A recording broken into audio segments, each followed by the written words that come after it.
I think the hardest part of reinvention emotionally is not learning something new. It is sitting with the silence. Welcome to Daring Breakthroughs, the podcast that is obsessed with helping professionals at all levels build unstoppable confidence, gain crystal clarity, and create powerful networking connections to create a competitive edge.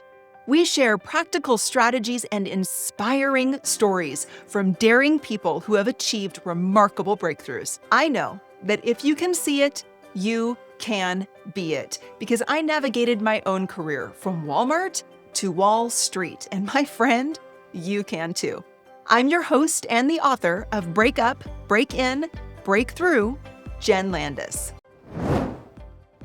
Today, I am thrilled to introduce you to my dear friend, Tati, or Tatiana Ferreira. She is a transformation executive and board member with more than 2 decades of experience leading complex consumer-driven organizations. She has overseen $5 billion in operations and managed a $1.5 billion P&L across global brands, including Disney, Louis Vuitton, and Neiman Marcus. She currently serves as governance chair and audit committee member at dream.org. She's also CEO of Harmony Consulting, and she's the co-founder of Aurora AI Retail Accelerator. Tati works with boards and executive teams on enterprise transformation, AI governance, and high-stakes operational decision-making. Her perspective is shaped by having operated inside the business, not just advising it, and by repeatedly navigating reinvention as industries, leadership expectations, and technology continue to evolve. Please help me welcome my friend, Tati Ferreira. Tati, thank you so much for being here today. I'm so excited to talk with you. So happy to be here, Jen. This is a long time coming. So excited to talk to your audience and have a fantastic conversation with you. Yes, I want to dig right in because I know that you have reinvented yourself multiple times across industries and leadership roles. Some of that comes through in your bio, but some of it doesn't, right? There is a 3D story behind all of that reinvention. So I'd love to start by asking, as you look back, what enabled those reinventions to actually work? So many things that are at play, and I've been reflecting on this, and I think that the main one that I can share is that I never waited for permission. I waited until I could handle and could live with the worst case scenario and the consequences. So it was always a matter of, all right, is this something that I can, if I fall, is this something that I can handle? And by the way, I don't think I'm going to fall, and I'm going to work towards that. But it was always from a very optimistic standpoint, but also a very practical, grounded standpoint. I think at the core of all of my reinventions was the ability and the desire to say yes. I have said yes to so many initiatives, to so many different opportunities, to so many learning opportunities. Not all of those were exciting. Not all of those were the right choice. And I think really having this clarity that reinvention doesn't come from just picking the right choice. It just coming from picking one, right? So, when you talk about luxury, retail, hospitality, AI, they're all different areas, but they also have the same problems, right? It's like there's expectations, there's people, there's customers, there's execution, whether your customers are your employees or external customers or another business. Human behavior is an essential part of it. So I think the ability to also give myself a lot of, you kind of boost your courage by having this pattern recognition of what, people that have assumed, and if you look at my resume, it looked like I changed direction so many times. I was applying the same standards. I was applying some of the same thinking to a bigger, a messier, a different system, essentially. I often talk about our careers not being career ladders, but spaghetti bowls, right? You twist and you turn and you go up and you go down. And just as you said, they're messy, and they're interesting, and they take us places that we did not expect and probably couldn't have predicted, right? I have just something to say on that there's a particular transition. There's been a few that make people like scratch their heads and like, what is this? But I had a transition at one point from being the CEO of a business to when I transitioned to luxury retail that I was for the first year. I was handling some client relations for the Southern Florida area, but I was also an assistant store manager. So people are scratching their heads like, she went from being a CEO of a business to being an assistant store manager at the mall. Like, what went wrong? It's so that surface level, and I'm sure we'll talk more about that on the expectations and not like what a lot of what stops us from saying yes many times is all of those things that paralyze you, right? And one of them is perception, is what others are going to think, is how is this going to look? Yeah, I so agree with that. And I do want to get back to that. But I also want to talk about this concept of saying yes. I was talking to someone else this last week, and she said that she had recently been given some advice to say yes and show up. And that the person that she had been talking to, that was literally their life motto. That was the way they made all of their decisions. You just say yes anytime an opportunity comes to you, and you show up. And it got me thinking about that more deeply. And I know that you say yes, that you are known for saying yes. And I want to pause on that, because I think a lot of the people that are listening to this are questioning about the wisdom and should I actually say yes before I know how things are going to play out, right? We tend to want a little bit more surety before we say yes to something. So I want to know, why has that been such a defining theme? And how did you find the courage to say yes before you knew how it was all going to play out, in spite of other people's ideas and opinions, which, by the way, you and I have also had plenty of conversations about. We can do a whole episode on that. But most of these yeses happen before I was 100% sure. And in some cases, I would say I was never 100% sure. So if I waited for the confidence and for that full, all the T's crossed, I'd still be waiting. So that's one piece to this that I think is really crucial. But I laugh because people talk about how companies now is really fashionable to say there's a culture of failure. I think saying yes to things before you have the ability to know what they're going to be, or before you have all the information, is the human equivalent of, or leadership equivalent of a culture of failure, if you will, because you will fail. Right. Guaranteed. But when you think about innovation, when I think about really going somewhere you've never been and to achieve the things you've never achieved, you must be willing to do something you've never done. So very much so in the culture of innovation, I say this all the time, that you're going to have to be willing to test 10 things to maybe get 3 to work if you're lucky.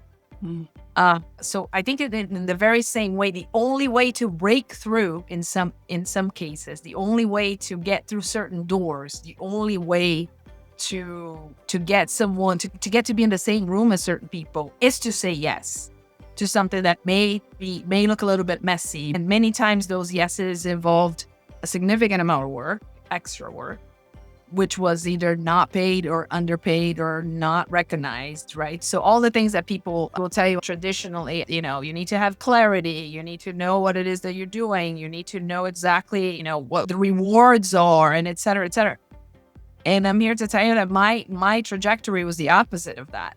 And at times it was, at times those yeses came in the form of picking the project that nobody wanted. Many times there's a reason why nobody wants the project. Yeah. But I have never gotten more opportunities or more learning that in those moments, that in those opportunities, even if they led to more work, they led to a lot of discomfort. So I think it has to be uncomfortable in the right way. But I think the yes is often treated as something that you need to say yes to, something that's exciting. And in my view, you need to say yes to sometimes to things that make you slightly uncomfortable.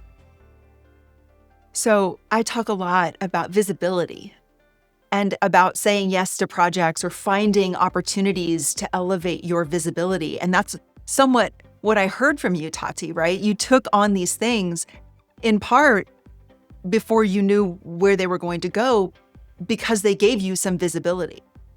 Or maybe you didn't take them on because you were seeking visibility, but you ended up getting visibility as a result of them regardless, whether you were seeking it or not. it put you in a place where more eyes were watching you, even if those eyes were watching you as you failed. Because as you said, failure is going to happen and failure is instructive. Something you didn't say, but that I kind of read between the lines was also fail fast. Like try to figure it out fairly quickly and move on to the next thing. So I'd like to know your response to that. Do you think failing fast goes along with this culture of failure that you talked about? Or if not, when does that come into play? If you're going to fail, failing fast is your best case scenario. I will tell you, and it might be a little controversial, I don't think you can control that always. Sometimes the failure is going to take a little bit longer to happen. And, when we're talking about companies and some of the work that I do, like I said, it's very fashionable right now to talk about culture of failure and failing fast. We let our teams try. And the follow-up question I have for that, for organizations is always, okay, so what's the budget that you have dedicated to failure? Ooh. And there's a version of that question for you as an individual. How much do you dedicate to that? Because you have to. Again, back to the innovation, right? If you look at several industries where innovation is at the forefront of it, they will tell you the hundreds of experiments that need to happen in order to have one that's viable and not even successful, viable. So when you're applying that to yourself, are you ready to invest knowing that in many of those instances, you're going to lose? To your point, it's not always in. I would even say, yes, there are more eyes watching you depending on where you are. Sometimes it may be not great for you. It may set you back a little bit.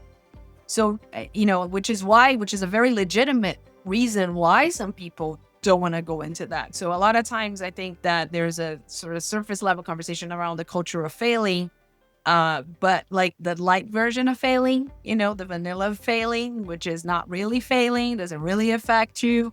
And I think the yeses that matter and the things that you go into, obviously within reason, right? Again, like I was talking about, you have to be able to assess. I think that it's irresponsible to say yes without assessing what happens to you in the worst case scenario of that. Can you handle it? And obviously you work towards the best case scenario. But ultimately, it's an ability to take that risk. And yes, failing fast, amazing, if you can get there. But at times, it's just going to take a little longer. But enjoy those learnings of that fail, whether it's a fast one or a bit of a slower one. Yeah, make the failure count. You make the failure count. Yes, make it count. Make it count. So let's talk about, let's dig into this even a little deeper. How do you know and how can you determine whether or not you're making a courageous yes or it's a reckless yes, right? You're saying yes, but there are times when we shouldn't say yes. You just pointed out some good examples, right? If you can't afford to fail, whether that, affordability is in reputation or in dollars or in time, there are times when yes is not the right answer. So how do you know when your yes is truly courageous and something that's going to push you and that the resulting potential failure will count, will be worth it? And when is it a reckless one? How do you tell the difference? Excellent question. As I reflect on this, I think a courageous yes has limits to it that you determine, whereas a reckless one doesn't. If I'm not willing to explain this decision to a team, a board, a partner, a best friend, or myself 6 months later, I shouldn't say yes. Could be a reckless yes. Reckless can feel exciting at times, but I think that the way that I can tell is that the courageous ones feel heavier. It's, those limits, because it's also upon you to draw what those limits are and to understand where they are. You have to kind of draw the paths you can imagine to failure in your mind, which is not a fun thing to do. Pretty heavy to think about that and still want to move forward with it. So I think that that's part of building that courage. But I'd say that the main difference is limits. Yeah. So I've got one last question I want to ask you about this whole idea of saying yes. And then I want to move on to some of your other reinvention experiences. I think there are probably some people that are listening today that are saying, this is great. Tati and Jen have had all these opportunities to say yes, right? Where did those opportunities come from? I want one of those opportunities. How do I find an opportunity where someone is asking me to do something and I have the ability to say yes? So what would you say to those people who are saying, I don't know where to go find these opportunities? How do I do that? I love that question so much. You know why? Because there's something that we haven't explicitly said is that this yes doesn't come in the form of a question necessarily. It's not someone coming to you and asking, would you like to do this or would you like to do that? It comes in the form of a situation, and at times it comes in the form of you raising your hand and volunteering for something. That's the yes. Not someone coming to offer you. Is not a passive. This culture of yes and this idea of saying yes is not a passive thing where you sit there and, you come to me and you ask me if I want to do something and I think about yes or no. This is an active situation where you are searching for opportunities in which you can put yourself, you can push your boundaries, you can push your limits. You raise your hand for the project that nobody wants, even if you weren't asked to do it. That's where I think that the big difference is. I can tell you that probably at this level in my career, we're at a 50-50 place where I find these places where I want to say yes to something that's a bit riskier and things come to me. Earlier in my career, 90-10, nobody was asking me for anything. I was the one finding the opportunities and inserting myself and saying, hey, can I do this? Could I be part of this project? Could I apply for this? Could I learn how this works? Can I help you in this project? Nothing in return. I just want to learn what this is. So next time you get somebody to be a part of this. So I think that there's a lot of misunderstanding around this. And I love that you asked this question. It's an active process, not a passive one. Yeah, I love your response. It's so good. I tend to think about my biggest opportunities being where my passion meets someone else's pain. Where is my organization stuck? Where are they having a problem? Whether they want to acknowledge it or not, right? But what is the thing we all talk about when management isn't in the room? What is that thing? And do my talents and passions align in a way that I could say yes to that, fix that, create opportunity for myself, and hopefully do so without failing? And if I fail, hopefully, right, I've counted the cost and I've applied all the things that Tati just shared, and I know when to back down. So love that. So let's move on. Tati, I want to talk a little bit about your experiences, because you've led inside some very high expectation environments. What does that require when you're talking reinvention in that kind of a situation? What does it require emotionally from you? Not just strategically. We know you're strategic, but what about the emotional side? The emotional side is the one that I love. And again, I'm a fan of your work because you talk about these tough things in real terms, right? Because that's the part that nobody talks about. Even if you go to a presentation or a conference or you hear somebody speak or you watch a TED Talk and it's all about, I had this incredible hurdle and here's how I bypassed it, So it's always sort of this blueprint for success. Whereas the emotional piece of the reinvention is tremendous, because when reinvention involves career, involves these big shifts, a lot of times you lose status before you gain the momentum. Say that again. That's so good. Reinvention means you may lose status before you gain momentum. So good. Emotionally, it's huge. In addition, there's no guarantee of gaining momentum. You have optimism and you're working hard and all of the good things, but there is no guarantees. Nothing is guaranteed. So I feel like there's this stretch whenever you reinvent yourself that is very taxing emotionally, which is you're doing all the right things, but no one notices. No one sees it. At some point you start questioning, am I doing the right thing? And this is when people quit, right? Or they retreat back to I should have never said yes. Why don't I just stay in my lane? This is terrible. But that's the part you got to stay, eye on the prize and eye on the ball. I think the hardest part of reinvention emotionally is not learning something new. It is sitting with the silence. I'm letting there be silence because I think that is such a good part, no pun intended, but that is that's so true, because we do these things and we work like crazy. I always think of a duck in a pond, right? You don't see the legs going crazy at 1,000,000 miles an hour under the smooth, calm surface of the water. And at first they're going pretty slow, right? Especially if there's no current pushing you along. And it can feel that way when you say yes to all of these things. In fact, I'd say, I can't think of a time I said yes, it didn't feel that way. It always feels that way. That's part of the process of saying yes to these things. So being aware of your emotional state and understanding where other people are in their emotional state and not expecting them to show up for you in that way, I think can also be really good. We almost have to add some logic to ourselves, right? Even in the midst of this highly emotional component, you have to find ways to inject logic, because otherwise, I would say it's just so tough, you're going to quit. Inject logic. You and I have actually had multiple conversations about this, building a safety net around you of the right people, whether they're mentors, sponsors. I know you talk a lot about this, but also friends, people that, and not just, and I will put a little asterisk to that. It's a lot of times your friends will be very worried about you, and their advice will be for you to quit because they kind of see you going through something hard, and the people who love you may not be giving you the best advice in those moments. So I think that there's finding the right friends doesn't mean that they're more of a friend than the others. It's just finding sort of the right, and I don't mean building a yes board. A yes personal board is the opposite. In fact, I think is building a practical one, a real one that's going to challenge you. But I think that's incredibly, incredibly important to have that.